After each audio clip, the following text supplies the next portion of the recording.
going to prison, not having a tattoo on me. I did 14 months. I took the N number, N74657. What does that mean? That means I took a narcotics offender number, so that when I got out, I wouldn't have to register as a drug offender, and I could beat my time. Instead of doing 5 years, I could get out in as little as 8 months if I did program. But when I went to CRC, I went to San Quentin. I spent a week there, and then they took me down to California Rehabilitation Center. And it's a great big name for prison. It's a big Navy, used to be in a Navy hospital area, turned into a prison. It's a level 2. It was crazy. I mean, the water was brown.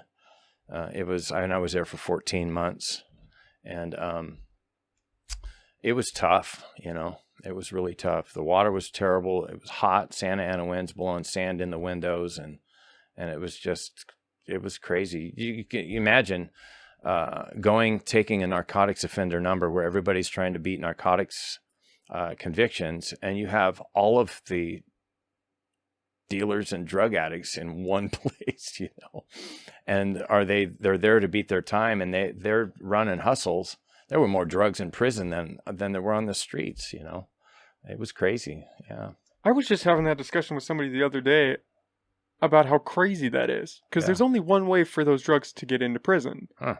And it's through the guards, right? I mean, you could smuggle it in for visits sometimes, but wouldn't you say most of it is the guards bringing it in? Yeah, there was Adelanto. I think there's an area down there. It was a prison, and like a level 1 prison, Adelanto. So some guys that would come from CRC or other prisons would go to Adelanto, and they would work and do things in the community, but then they were getting ready to parole, so then they would bring them back to the main prison, CRC, and then they would be there and parole out of there.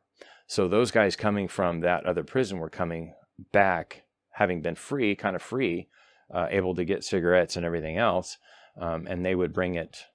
And they weren't searched? Well, when they get back in, you know, they do their thing, and you bend over and cough and all that stuff. But yeah, they pack it up the rear end. So am I wrong with that? Is it not usually guards bringing that in? It is guards. It was not necessarily guards. I didn't see guards bringing it, but I know some of the free staff, the counselors. And the counselors. Yeah. And the thing about that is it would primarily was tobacco. I know some illegal mail that was. The guards were not allowed to, at the time, to open your legal mail. So when you got legal mail from an attorney or something, they couldn't open it up and search it. That's private, confidential between you and your attorney.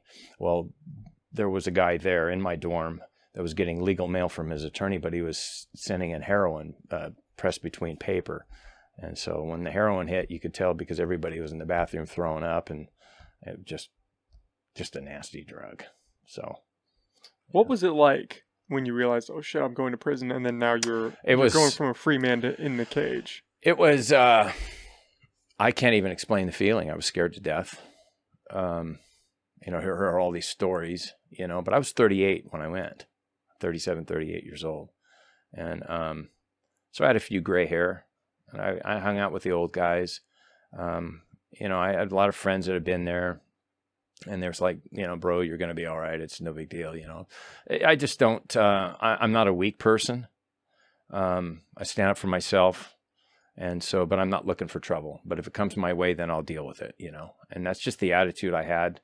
I don't get involved in drugs. I don't get involved in gambling. None of that stuff. I just stayed to myself. I hung out with people that just were doing their time to get out, you know. And I thought about my family. You know, I really went through a lot.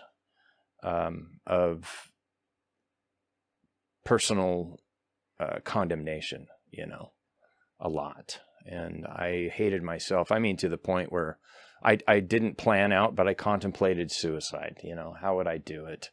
I was just really remorseful and regretful, and it was a bad time. Yeah. Did you have anybody pressure you to join gangs? That's the big one that you hear. No. I hung out with some guys that were already in gangs. The Hells Angels, there were a couple of guys there that were Hells Angels, older guys. Venice Ray was his name, long ponytail. And this guy was probably, I think he was like 68 years old. but he could do like 40 pull-ups on the bar. I could do like 10. Well, I guess if you're in prison, right? What else are you going to do than work out? Yeah. So you try to just keep your head down, hang out with the older crowd. Yeah. And I didn't fit in with the young guys running amok. I just didn't.